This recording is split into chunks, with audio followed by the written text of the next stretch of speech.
Hello everybody and welcome back to Seaside Storytelling. Today we're talking about how to write a story looking at the plot. Let's get started. So, what is the plot?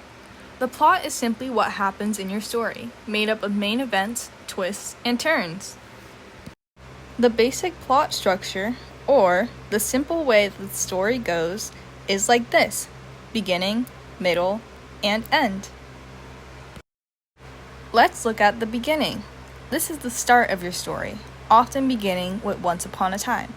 This is where we introduce our setting and characters. Remember? We talked about our setting and characters in previous videos. The beginning is the best place to show them off. Then we go to the middle of your story. This is the part of the story where all the events happen. Does your character go on a journey, lose a toy, meet a unicorn? It's all up to you.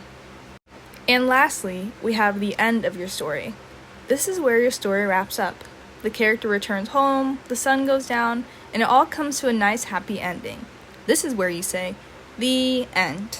You can also say, they all lived happily ever after. Now, let's look at some examples.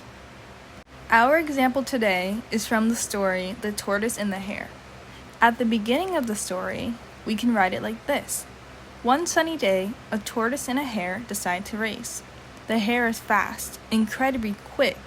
The tortoise is slow, taking his time. Here, we introduce the setting, one sunny day, and our main characters, the tortoise and the hare. Then we move to the middle of the story. The middle of the story is where all the important events happen, or in this case, a conflict or a twist. Halfway through, the hare is so sure he will win, he rests and falls asleep. But the tortoise is catching up.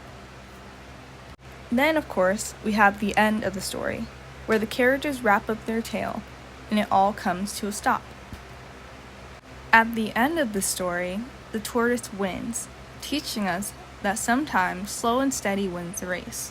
And here's where we say, the end. The plot of this tale makes it one of my favorite stories in the world. Do you have a favorite story? Could you point out the beginning, middle, and end of the story? Tell me all about it in the comments. What's the plot of your story? In the last video of this series, we'll talk about theme. I hope to see you there. Bye!